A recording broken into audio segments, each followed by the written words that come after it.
Olá pessoal, o bate-papo dessa semana é com Sérgio Lex. Para quem não conhece Sérgio Lex é super conhecido aqui na nossa cidade, né? Sempre envolvido com esporte, judô, campeão. Ele vai nos falar da sua história, né? E atualmente é coordenador do curso de Educação Física da Faculdade EduVale de Avaré. Não percam esse bate-papo.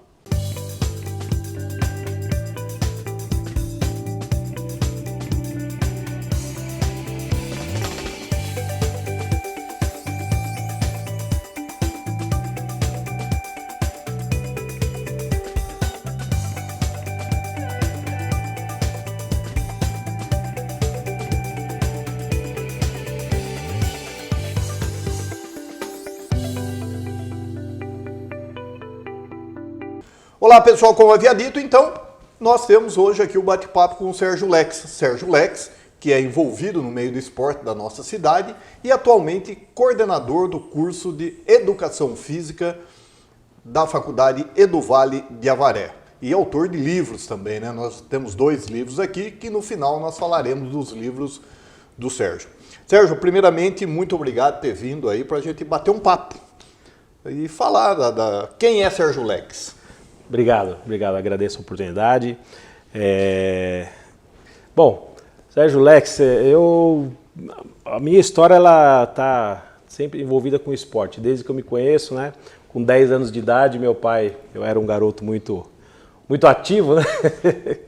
E muito agitado, tinha muita energia. Meu pai me levou para fazer judô em São Paulo, eu sou de São Paulo, e ele me levou na academia do professor Ono, onde eu iniciei o judô, e ali já foi uma paixão à primeira vista desde criança. E aí dali então a minha história de vida ela se misturou com o judô aí. Então tudo que eu fiz aí na minha trajetória, o judô sempre esteve envolvido, o judô, o esporte, a atividade física, né?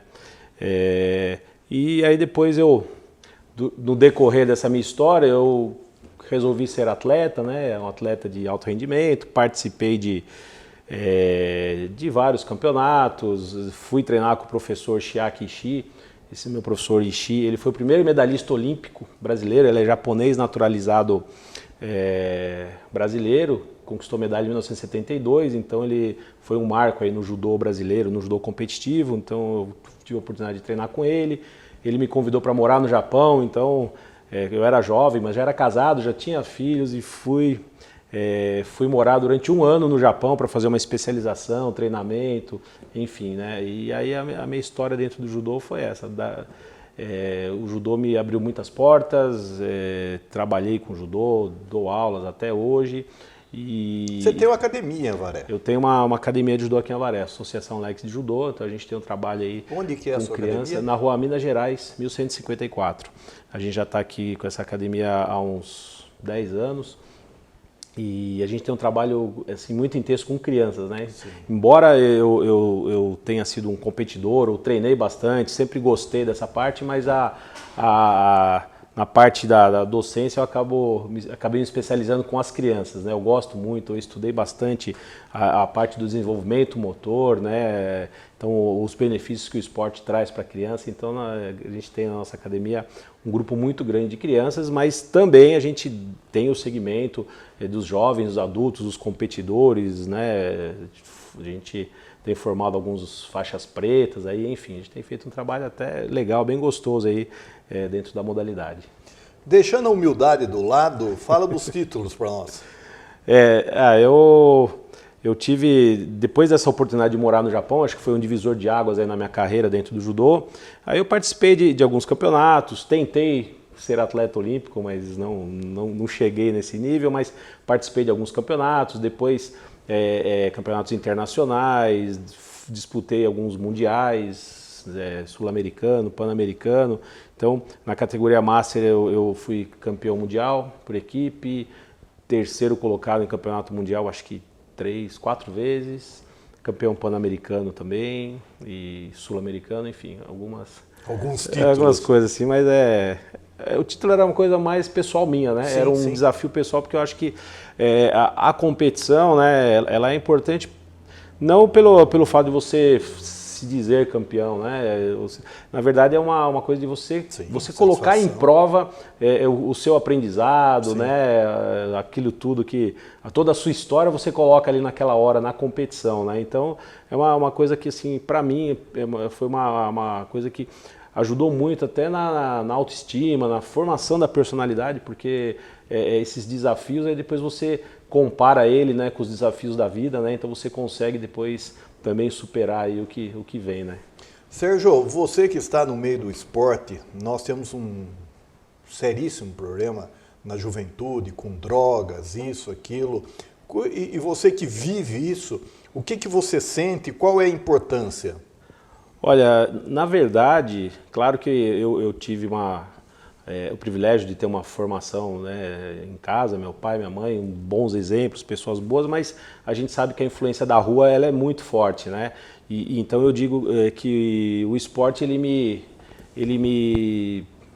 direcionou. Eu lembro que quando a gente é criança, jovem, adolescente, tem os amigos, os colegas que querem fazer, né, as coisas erradas, e eu pensava assim, não, semana que vem eu tenho uma competição e, poxa, eu já não fui bem na competição passada, eu preciso melhorar, se eu fizer isso, eu estou indo para o caminho errado. Então, assim, eu sempre fui muito chato comigo mesmo, eu sempre me cobrei, e o esporte me ajudou nisso, né?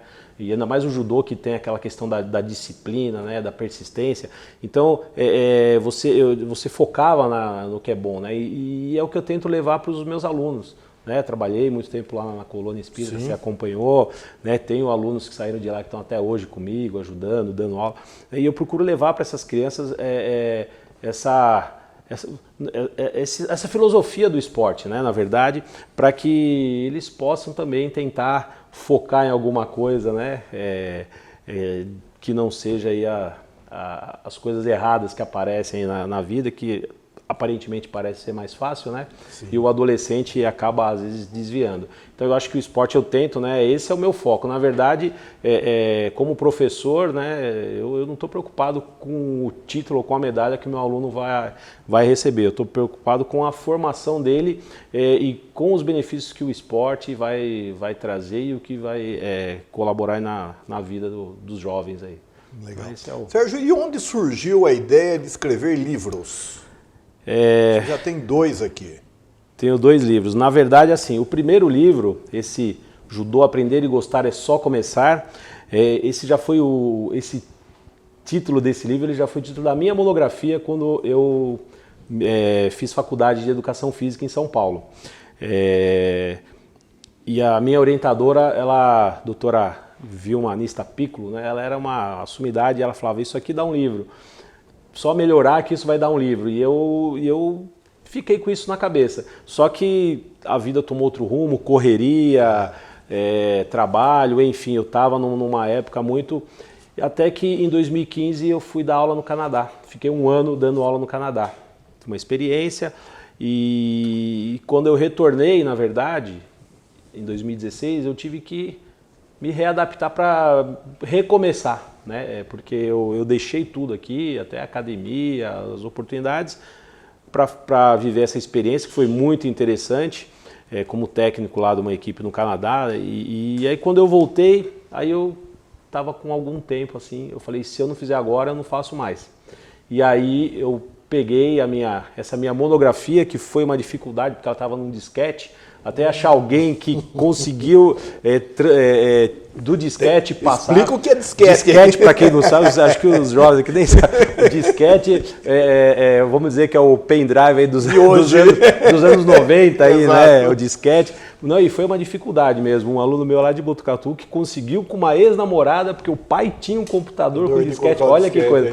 E aí, porque aí eu peguei essa minha monografia, que era o esqueleto, claro que eu atualizei toda a literatura e etc. Coloquei um pouco da minha experiência, né? Então foi até bom ter ficado armazenado esse tempo. E aí eu construí esse livro aí, onde eu falo muito da parte do desenvolvimento motor infantil. Né? Então ele é o livro para o judô, mas ele serve como base para qualquer modalidade esportiva, né? O professor que queira entender as fases do desenvolvimento da criança, né? Então ele tem uma base bem legal, inclusive para os pais entender o que é feito com seus filhos. Então tem a parte da história, tem essa parte de desenvolvimento motor, a importância de motivar os alunos, enfim. Então esse primeiro livro foi foi nessa pegada, né? Era uma vontade que eu tinha desde a época da faculdade que ficou guardada aí. E aí depois que a gente faz o primeiro, a gente se empolga. Daí foi, e esse daqui? Esse... O Lúdico no Judô. O lúdico no judô. Brincando também se aprende. O que acontece? Eu utilizo o lúdico como uma ferramenta na aula para as crianças, para que as crianças fiquem motivadas, né, à prática. E essa brincadeira, esse lúdico, ele na verdade, né, ele é uma ferramenta para você trabalhar o que está aqui nesse primeiro, que é o desenvolvimento motor. Então, para você trabalhar, para você estimular corretamente as fases do desenvolvimento motor da criança, né, cada criança tem a sua fase e a gente, como professor, a gente não pode pular essas etapas, pelo contrário, a gente tem que tentar estimular corretamente, resgatar das crianças que não tiveram esse estímulo, enfim. Então, eu utilizo muito nas minhas aulas os jogos, as brincadeiras, mas sempre baseado em que fase a criança está, qual o objetivo, para que aquilo vai servir, para que depois ele utilize aquilo no seu dia a dia e também na modalidade. Então, na verdade, esse livro foi uma continuação desse primeiro. E aí eu convidei o professor Coimbra, que é um professor renomado de São José dos Campos, que também atua com essa linha de ludicidade nas aulas de judô. Então a gente fez uma parceria aí para poder escrever esse livro aí que foi lançado o ano passado. Então é interessante, né? Porque você tem a prática e juntou com a doutrina, né? Sim. Com a teoria. Com a teoria, exatamente. Isso daí, porque muitas vezes nós temos os livros aí que ele trata de teoria, mas não vive ali o dia a dia, né? Exatamente. Inclusive nesse segundo livro a gente até colocou algumas imagens e a gente colocou alguns exemplos de atividades, porque no primeiro livro todo mundo perguntava: professor, mas você não colocou um modelo de aula? Porque às vezes as pessoas querem muita coisa pronta. E eu falava, não, o primeiro livro é para fazer com que o professor pense no aluno, como que seu aluno está, comece a entender para que aí ele possa aplicar e praticar, para que a criança possa praticar. E aí nesse segundo eu já trouxe alguns exemplos, né, corroborando com o que estava no primeiro, e aí alguns exemplos práticos também de orientação de jogos, brincadeiras, e o pessoal tem... aceitação, na verdade, tem sido bem legal, né? As pessoas, não só do judô, é o que eu falo, eu faço no judô porque é o meio onde eu estou, né, dentro do judô, mas esses dois livros, os professores podem utilizar ele e adaptar para qualquer modalidade esportiva aí. Então, achei que... Aproveito então para agradecer também, porque eu ganhei os 2 livros do Sérgio. Mas e onde compra, Sérgio? Isso aí a gente vende na própria editora Bueno, ou diretamente comigo, né? O pessoal entra em contato, por incrível que pareça, eu vendo muito pelas redes sociais, eu tento utilizar bastante as minhas redes, né? Instagram, até o Facebook. E me fala então aí para nós, quais suas redes aí? O Instagram é Lex Sérgio. E o Facebook, Sérgio Lex. Sérgio Lex, só inverte. Só inverter. E aí o pessoal entra em contato, eu tenho vendido para o Brasil inteiro, né? Olha que legal. Eu acho muito legal porque nos outros estados eles têm muita carência de material, né? Então o pessoal pede, a gente manda o livro aí para o Brasil inteiro e a gente tem recebido também esse feedback das pessoas. Professor, estou utilizando, às vezes eles filmam, mandam no WhatsApp, olha, eu fiz essa atividade, fiz essa brincadeira. Então é legal que assim, esse feedback é bom. acho que assim, na verdade a gente está compartilhando, né? Porque ninguém é dono da verdade, a gente está compartilhando o que a gente aprendeu, faz algumas adaptações, alguns estudos e joga para frente, e a ideia é que outros melhorem isso que a gente está fazendo também, e assim a coisa vai progredindo, né? Pessoal, no próximo bloco continuaremos conversando aqui com o Sérgio Lex. Aguardem.